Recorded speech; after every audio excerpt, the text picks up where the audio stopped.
In 73 BC, the Roman Republic stood at the height of its power. Its armies had conquered kingdoms across the Mediterranean. Its wealth flowed into Rome from every corner of the known world. Millions lived under Roman rule, and countless others had been taken as prisoners of war. To Rome, victory meant more than new territory. It meant new slaves. Across Italy, enslaved men and women worked in farms, mines, households, and workshops. Others were sent to a far more brutal fate. The gladiator schools. These were not places of honor.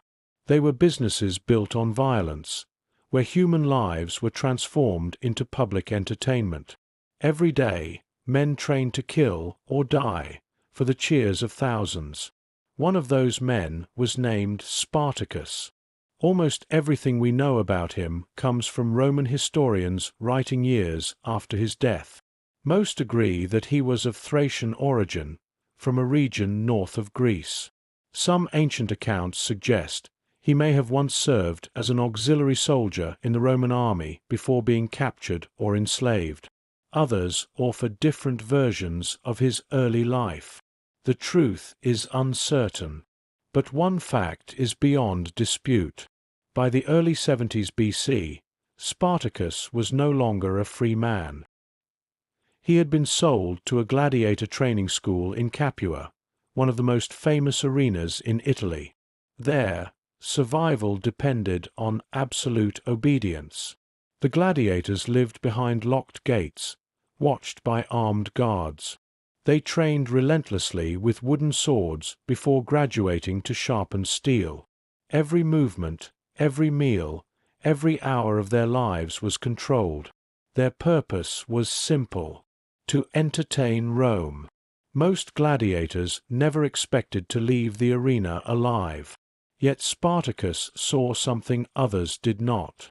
The school was strong, but it was not impossible to escape. According to the ancient historian Plutarch, around 70 gladiators secretly planned a breakout.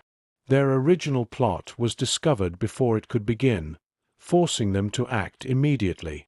With no time to prepare, they seized whatever weapons they could find, mostly kitchen knives, spits, and cooking utensils, and fought their way through the guards.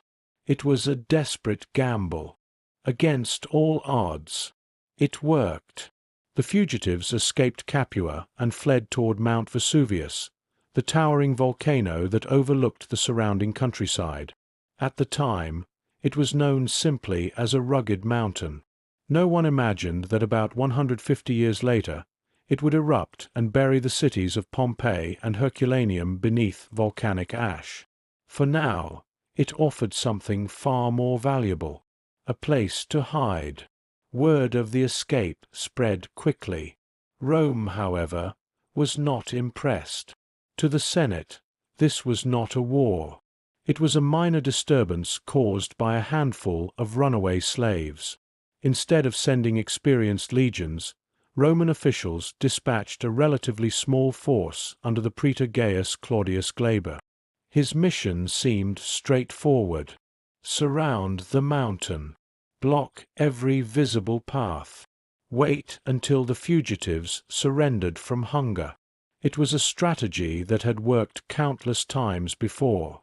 After all, how could a group of escaped gladiators defeat the Roman Republic? But Spartacus had no intention of waiting. Using wild vines growing along the steep cliffs of Vesuvius, his followers fashioned crude ropes and quietly descended a section of the mountain the Romans believed was impossible to climb. Under the cover of darkness, they moved behind the Roman camp. At dawn, they attacked from the rear. The Roman soldiers, expecting no threat from that direction, were caught completely by surprise. Their camp collapsed into chaos, and Glaber's force was routed. It was more than a military defeat. It was a humiliation. For the first time, Rome had been beaten by men it considered property, and across Italy, thousands of enslaved people heard the news. For many, Spartacus was no longer just another escaped gladiator. He had become something far more dangerous, a symbol that Rome could be challenged. The victory at Mount Vesuvius stunned the Roman Republic.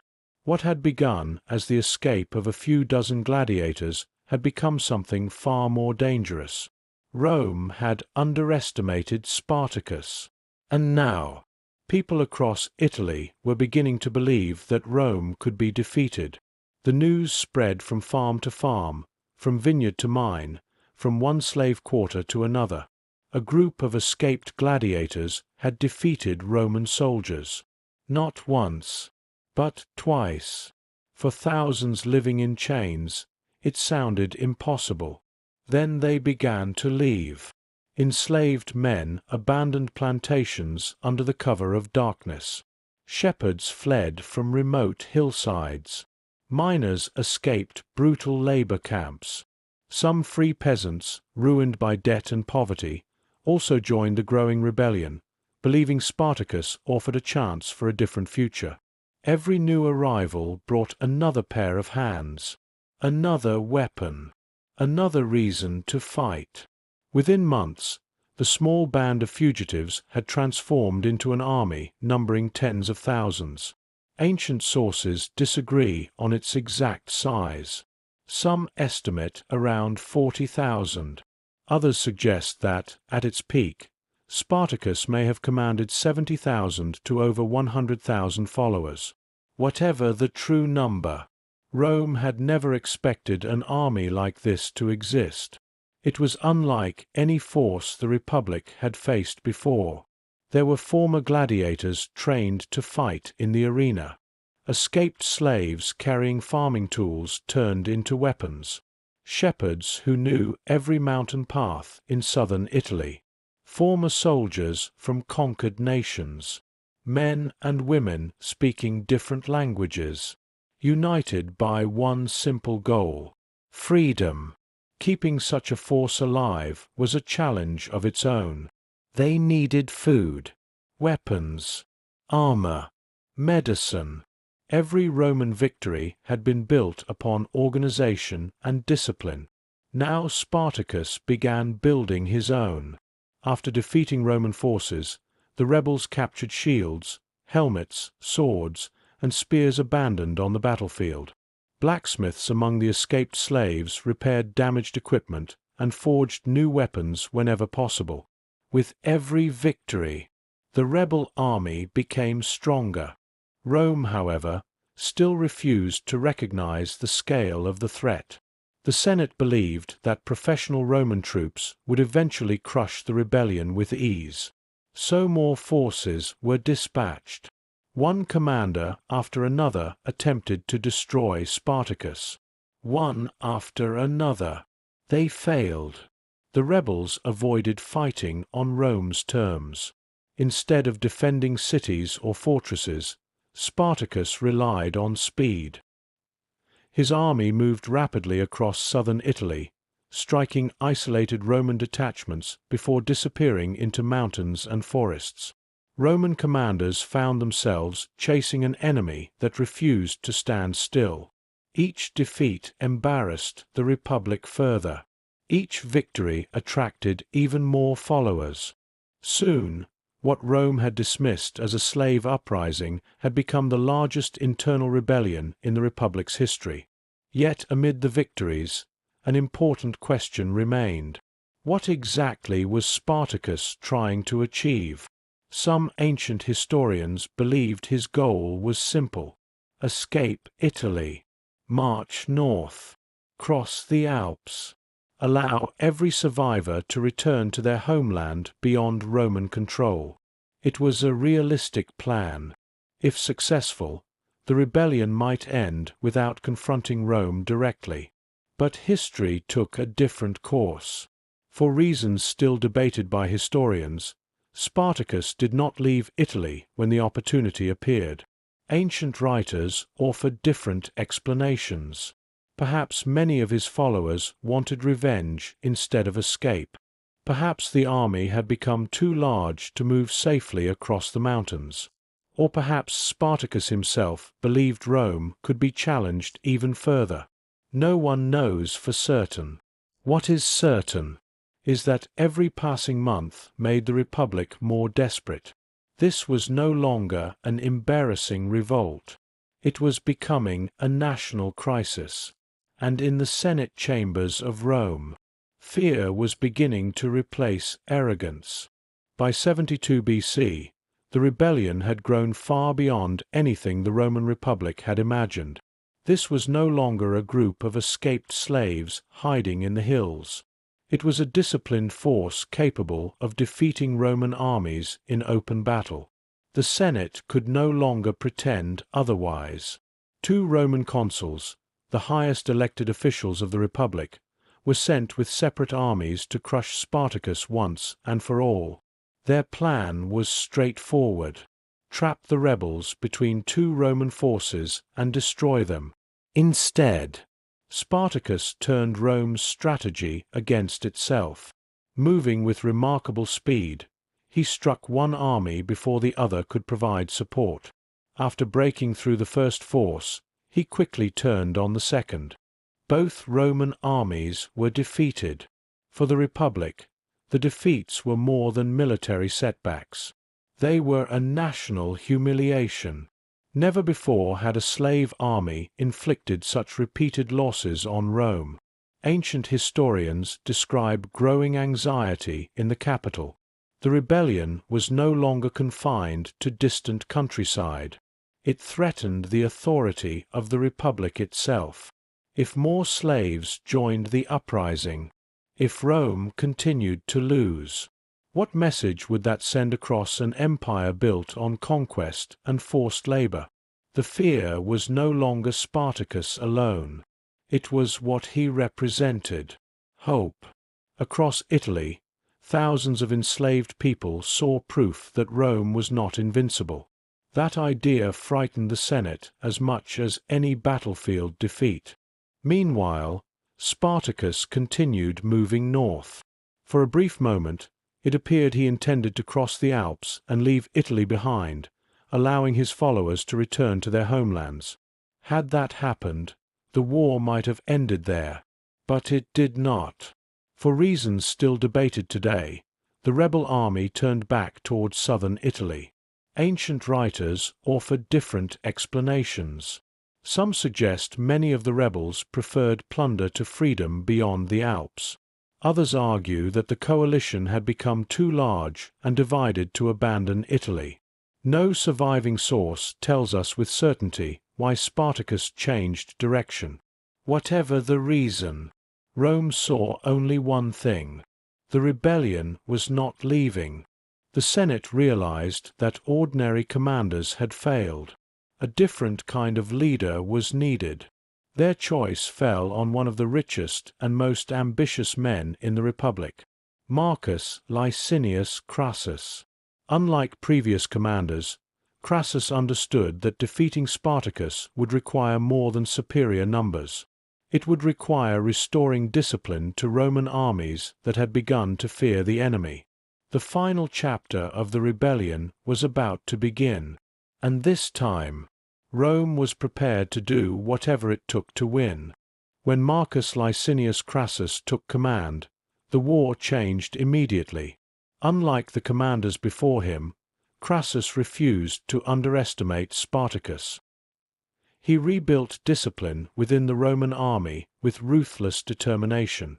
Ancient sources even describe him reviving the rare punishment of decimation, in which 1 soldier out of every 10 in a disgraced unit was executed by his own comrades.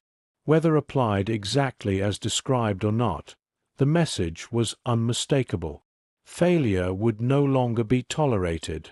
Meanwhile, Spartacus marched south.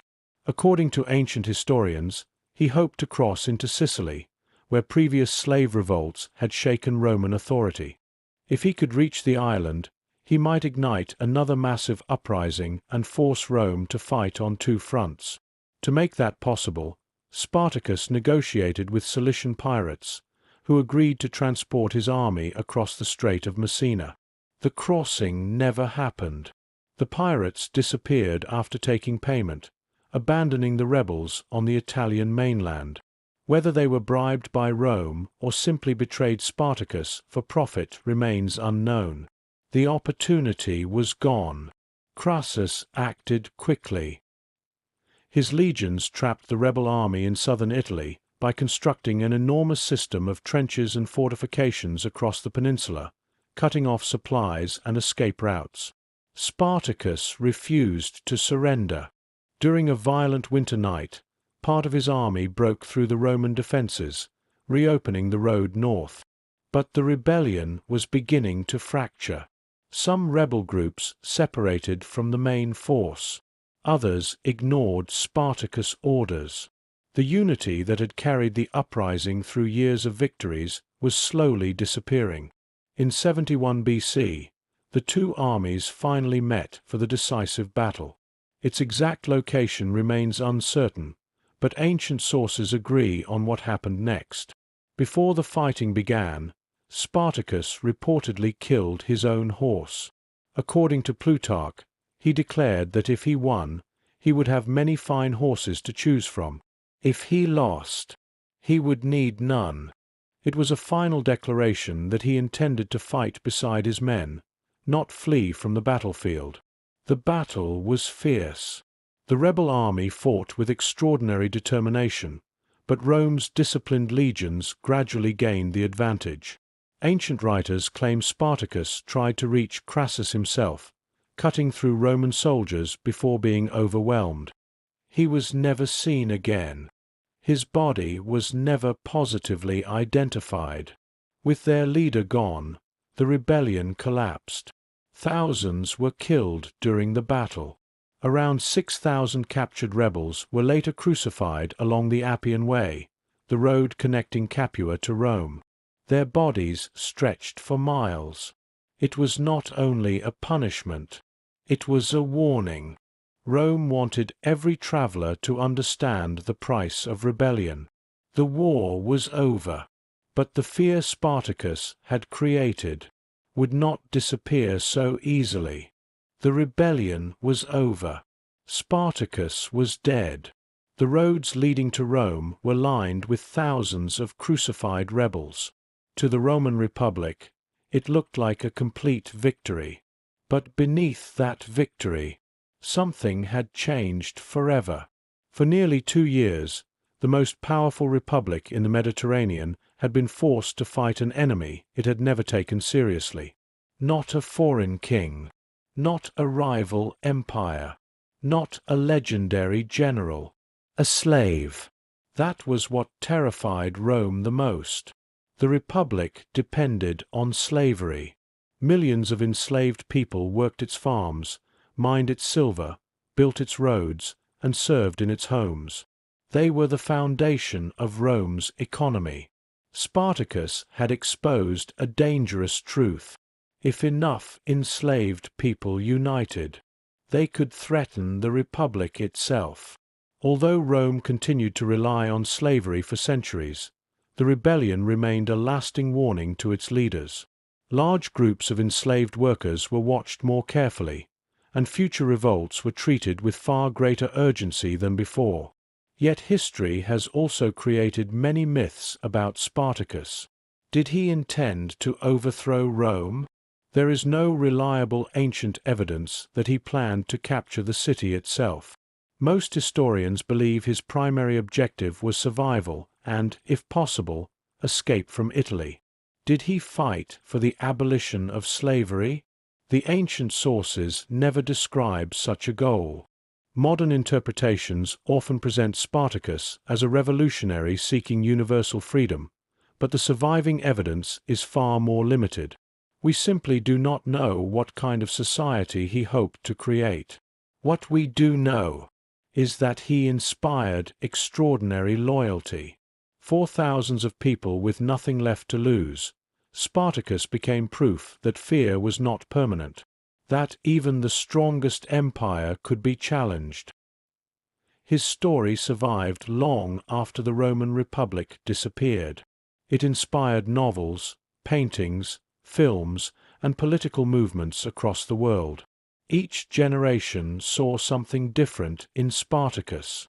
A warrior, a rebel, a symbol of resistance, or simply a man who refused to accept the life others had chosen for him.